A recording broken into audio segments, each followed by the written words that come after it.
Kumar ba yan para sa inyo? Lakihan ko. O, yan. O iba.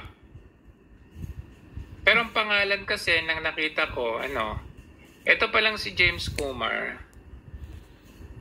Ayan, ito pa lang si James Kumar. Ito. Sa ating, pagsasaliksik. Ayan, Okay, dito na lang. Ayan. Para mapalakihan natin. Ayan. Ayan, pangalan nyo, Kumar Manjinder, aka Manjinder James Kumar. Date of birth, January 5, 1979. National Indian. Passport, may Philippine passport pa pala siya. Ewan ko kung Philippine passport ito. Ay, hindi pala. Baka passport nila kasi usually, hindi ganyan ang number natin. Sex male respondent. Tapos, ano ba yan? Bureau of Immigration. Ito po pala ay deportation case. Ang date po nito, ayan this resolves the deportation case against respondent Kumar Manjinder, aka Manjinder James Kumar, 35. Teka, anong date ba to? 2007?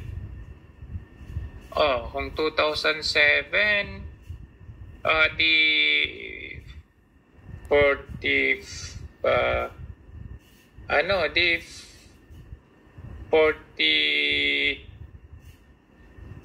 51 na siya ngayon. Tama ba?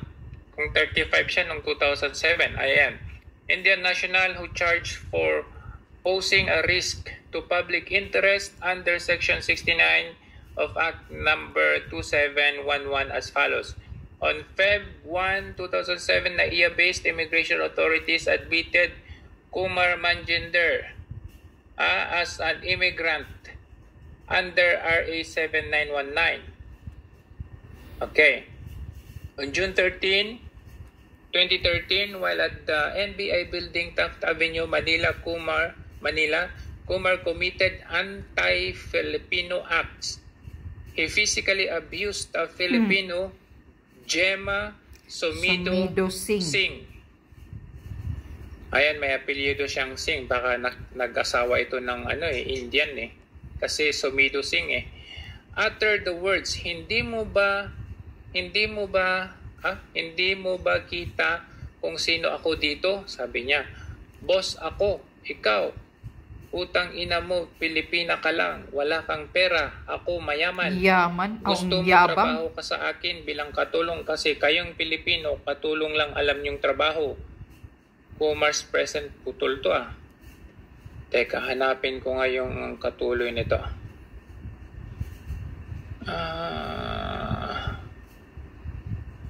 Hanapin ko lang. Yabang mo, Kumar. Kaya nga, sabi ko, paano nakapagtrabaho yan dito? Indian yan Itong Kumag na ito. Indian national. Di ba? Sindikato talagang gobyernong ito Pero meron ako nakita, bukod dyan, bukod dyan, meron akong nakitang case pala nitong ito ay from a website, Voices from a Box. Hindi ko alam kung gaano ka-reliable ba ito, Parang, naman ito. Ito, ang date nito is 2016 na isinulat, Indian Connection. Ayan. So, an insider look into Indian mafia in the Philippines. See? On October 26, a warrant was issued for the arrest. It was issued for the arrest of one Manjinder Kumar. He is commonly known as James or Johnny Kumar, and is for lack of a better word, notorious in the Indian community. Okay. Included in the warrant are Mandep Kumar, Jujar Singh, Paramjit Singh, Bhupinder Singh, and James' own mother, Balbir Kaur. So Singh yung apelyido nung Gemma. So ibig sabihin, nag-asawa siya? Ganon? The warrant is for the warrant is for the offense of forcible abduction with a rape of a Filipina. And could be considered as the final nail in the coffin of this much feared Indian criminal organization operating within Metro Manila, which has expanded its criminal activities throughout Luzon. Grabe yan. Picture. Yan. Galing. See, with the new update, the app is now galing ng kasosyo o ka-partner ni Lisa Smugs. According to insider sources, this is not the first warrant served on James Kumar. Upon further research, James Kumar, along with various known associates, have doubled in various other criminals such as extortion, drug trafficking, and even murder. Totoo kaya ito? On January 2011, Kumar was implicated along with OCPD cops in kidnap slay charges. Kaya ito ay question. On January 7, 2011, Kumar was implicated along with QCPD cops in kidnap slay charges that lead to the death of Juan Ferdinand Red. According to news report, Kumar was actually the target of the kidnapping. Kumar was actually the target of kidnapping. However, according to one of the accused, GD Singh, the reports were already fabricated as Kumar revenge on Singh for implicating him in extortion, bribery, scheme of law of enforcement officer, and some high-up politicos. While this may seem a simple case of pointing fingers, further research has unearthed other charges of kidnapping, extortion, this time with Kumar as the accused, such as the case of Gemma Sumido, dated November 2014, where Sumido was kidnapped and abused. She sent letters to the office of then President Noynoy Aquino. Okay? The office of the former VP Jejomar Binay, Senator Antonio Trillanes, Aquilino Pimentel, and the late Miriam Defensor Santiago, Grace Poe, former Chief of PNP Alan Purisima, the party list Gabriela, and the Commission on Human Rights. Unfortunately, nothing came out of it. Walang resulta. Humingi pala ng tulong sa mga, mostly mga dilawan, except si Miriam Defensor Santiago, and even Gabriela na human rights, walang nangyari. Hindi pala tinutulungan. And check ko din sa balita, wala akong nakita sa balita eh. Ano kaya nangyari dito? Ba't may nag-surface na ganitong balita? Di ba? Sources close to Kumar, sources close to Kumar reveal he has become untouchable due to his affiliation with powerful politicos, which is yun yung nakikita natin ngayon. Considering the frequency of his visits and relaxed demeanor at the DOJ and NBI during this period, it would not be wrong to assume that Kumar and his operation has, at the very least, the backing of senior-level personnel at the DOJ, if not then a secretary herself. That's De Lima, pertaining to De Lima. According to news article,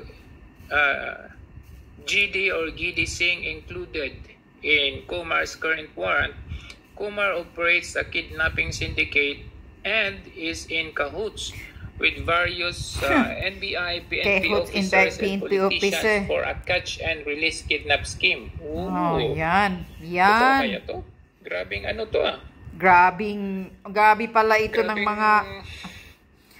kung ito ay totoo o hindi. In the same article, Singh has made appeals to various government agencies, but progress has been slow. Another complainant, Baldev Barr also accused Kumar of ransacking his home with the intentions of kidnapping him for ransom.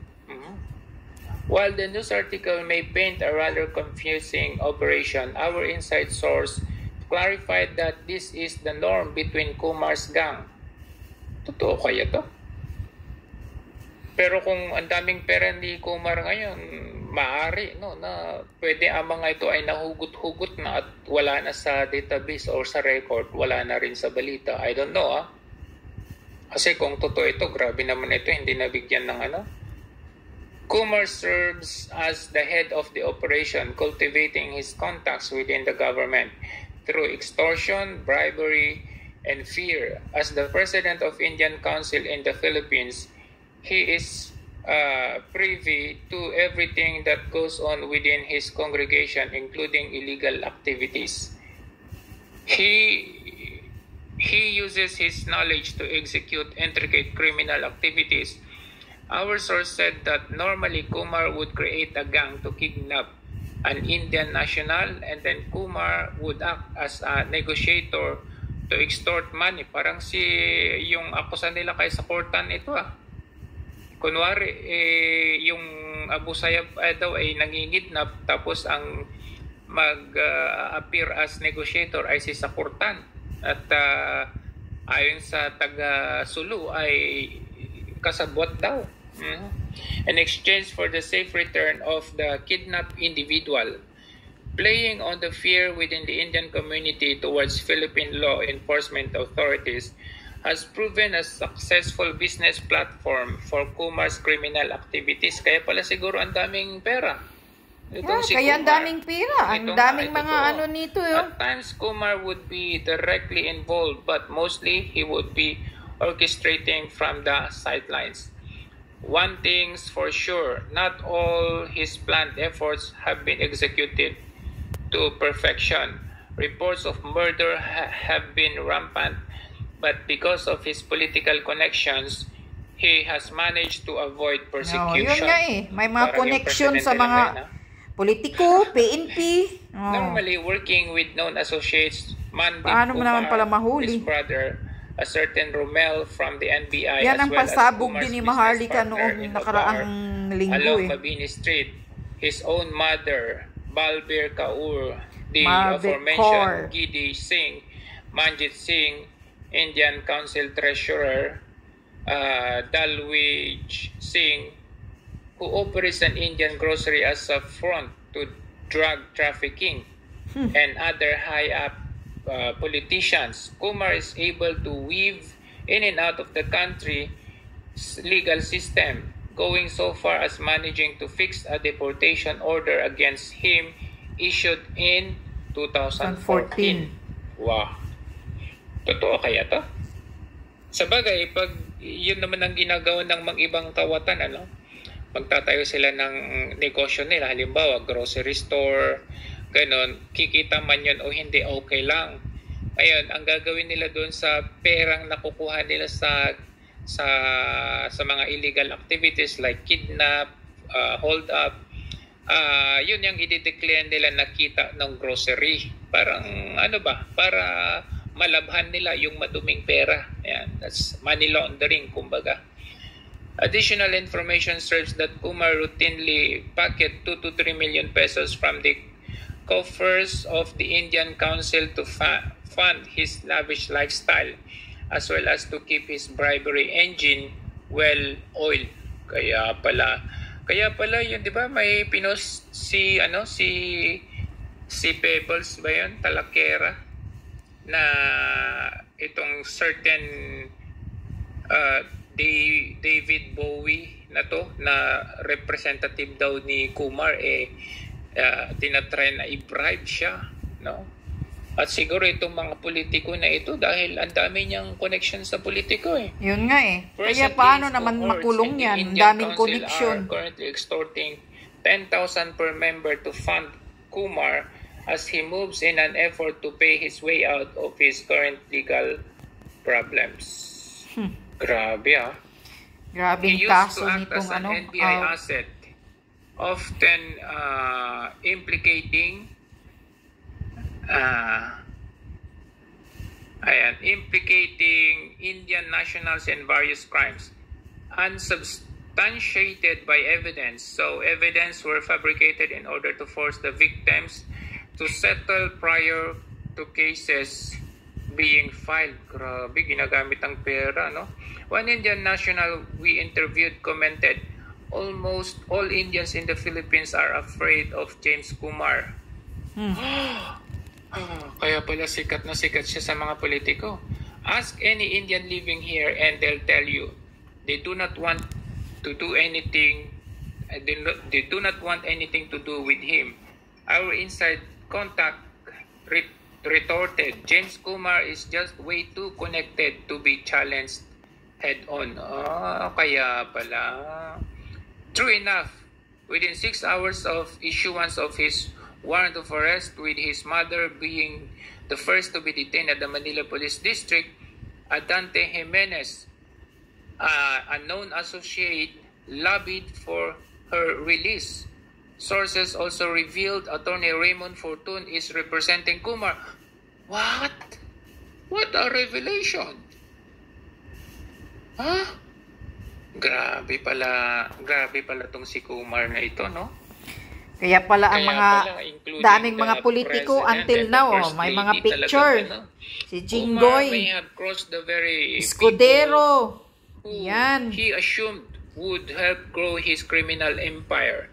With the release of the warrant of arrest for him and his accomplices, and him being on the run, more and more information about his criminal activities are finding its way into mainstream consciousness. With the current administration's strict stance against criminality and the issuance of arrest of warrant against James Kumar's gang, we may very well be on the verge of finally eradicating the criminal activities of this Indian connection. Thus, these writers wish that justice may finally be served into court of law. Sa kasamaang palad, ano bang date nito? 2016, no? Sa kasamaang palad, with the power of money, even this panahon pa ni Duterte na ito. With the power of money, ganun ba talaga? Tapos sinearch ko yung Gemma na yan na sinasabi. Sinearch ko yung Gemma. Sumido na according ay ginahasa daw niya, Tapos, ayan, itong Gemma na, ewan ko, kasi last post naman niya is 2015, September 7, 2015. Ang tanong, buhay pa ba ito? Kaya nga, ang anak ni Gemma. Ito, Gemma Sumido Singh. Diba, ganun din ang nabasa natin dito. Ayan, asan na yung pangalan niya? Asan na yung Gemma Sumido Singh? Ayan. Baka hindi na nagpo-post yan kasi baka takot or what. Kidnap slay charges. At ito, ayan Yeah, he was kidnapped and abused. So, tignan natin itong si Gemma Sumido Singh na ito. Meron nga siyang post na open letter. Dalawa yan actually. Ayan, yan ang mukha ni James Kumar dyan, Ito. Hindi ba siya yan? Hindi ba si yan? Yan, si James Kumar. Siyempre, 2015 to. Bata-bata pa ito.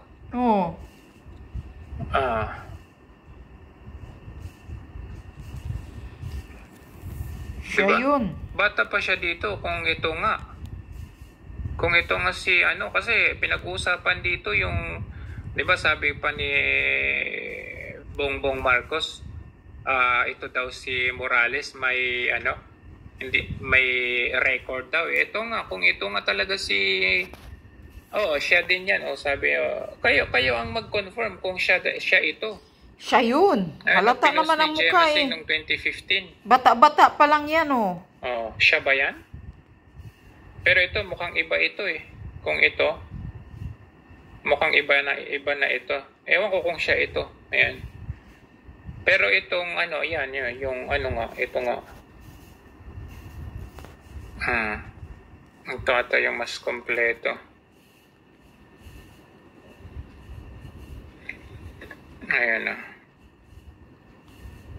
James Kumar, recommended by Attorney Giselle Remulla. O, Remulla pa to. Kasi Cavite to eh. Attorney Remulla. Castillo, Board of Commissioners. So, ito yung nag-post si Gemma.